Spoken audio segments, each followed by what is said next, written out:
तो देखिए, नुपुर शर्मा राहत के लिए गई थी, लेकिन उन पर तल्ख टिप्पणियां सुप्रीम कोर्ट की तरफ से की गई हैं। क्या कुछ टिप्पणियां की गई हैं, हम आपको बताते हैं। सबसे बड़ी बात जो कही गई वो ये कि उदयपुर हिंसा के लिए ये बयानबाजी जिम्मेदार है। इसको लेकर तमाम तरह की प्रतिक्रियाएं भी अब धीरे धीरे सामने आ रही हैं। दूसरी बड़ी बात, नुपुर की टिप्पणियां जो हैं वो भावनाओं को भड़काने वाली हैं, ये बात भी सुप्रीम कोर्ट की टिप्पणी में कही गई। तीसरी बड़ी बात, नुपुर शर्मा टीवी पर आए और पूरे देश से माफी मांगे। पिछली माफी जो थी उनकी वो कंडीशनल थी। चौथी बड़ी बात यह कि नुपुर ने माफी मांगने में देरी की और जो माफी मांगी वो कंडीशनल माफी मांगी थी कि अगर किसी को बुरा लगा हो तो।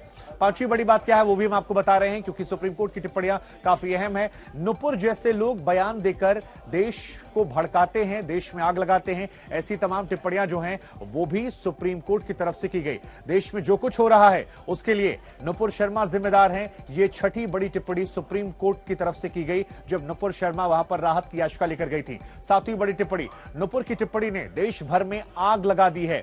यह बड़ी बात सुप्रीम कोर्ट की तरफ से कही गई। आठवीं बड़ी बात, नुपुर की सुरक्षा को खतरा नहीं है, खुद खतरा नुपुर को है। ओवैसी कुछ कह रहे हैं, इस पर सुनवाते हैं। Who are equal citizens in this country.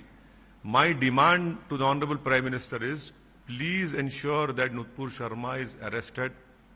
Let the law take its own course.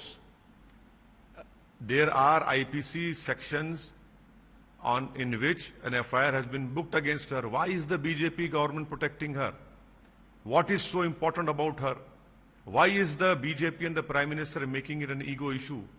And the second point is that the BJP is going to hold their NEC meeting in Cyberabad and in Hyderabad. Is she being invited over there? You have suspended her as a national spokesperson. Will the NEC talk about this issue? Why is it that the Prime Minister is not looking into the issue of rule of law? How long can the Prime Minister keep quiet? I hope that the BJP and the Prime Minister will ensure that Nupur Sharma is arrested. Let the law take its own course. What today the Honorable High Court, Supreme Court and the Supreme Court judge has said, let them look into it.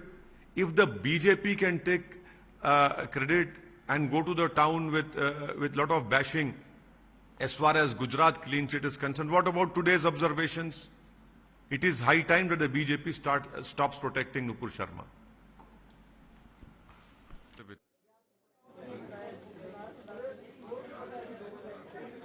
तो असदुद्दीन ओवैसी को आप सुन रहे थे, जिन्होंने कहा कि अब ये वक्त आ गया है कि जब नुपुर शर्मा पर कठोर कार्रवाई की जाए। प्रधानमंत्री से अपील की। इस बीच हम आपको बता दें कि अब से थोड़ी देर में एक प्रेस कॉन्फ्रेंस और होने वाली है। एक बार फिर से सुनवाते हैं ओवैसी ने क्या कुछ कहा। प्रधानमंत्री को समझना चाहिए कि सस्पेंशन पनिशमेंट नहीं है।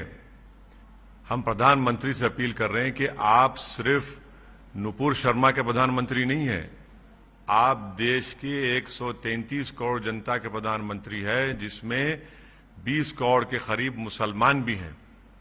आपको ये भी देखना पड़ेगा। तो हम प्रधानमंत्री से पूछना चाह रहे हैं कि नुपुर शर्मा को कब तक बचाएंगे, क्यों नहीं अरेस्ट करवाते आप। और तीसरी बात यह है कि हैदराबाद में उनकी नेशनल एग्जीक्यूटिव कमेटी की मीटिंग हो रही है और नुपुर शर्मा उसकी मेंबर हैं। क्या देश के प्रधानमंत्री नुपुर शर्मा को दावत दी है हैदराबाद में आने के लिए?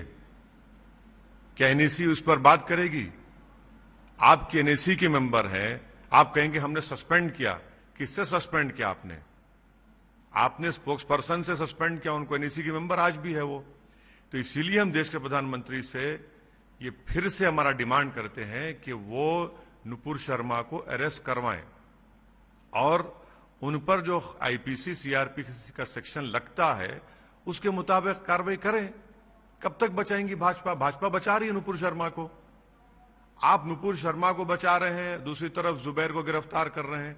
नुपुर शर्मा को अब बचा रहे हैं, दूसरी तरफ आप एक महिला के नाम पे घर है, उसके शौहर के नाम पे नोटिस देकर घर तोड़ देते हैं। क्यों कर रहे हैं सर? हम देश के प्रधानमंत्री से फिर से डिमांड कर रहे हैं कि फौरन और खास तौर से आज जो सुप्रीम कोर्ट ने जो कहा है, आप उसको सामने रखिए, उसको गिरफ्तार करवाइए, कानून को अपना काम करने दीजिए बस।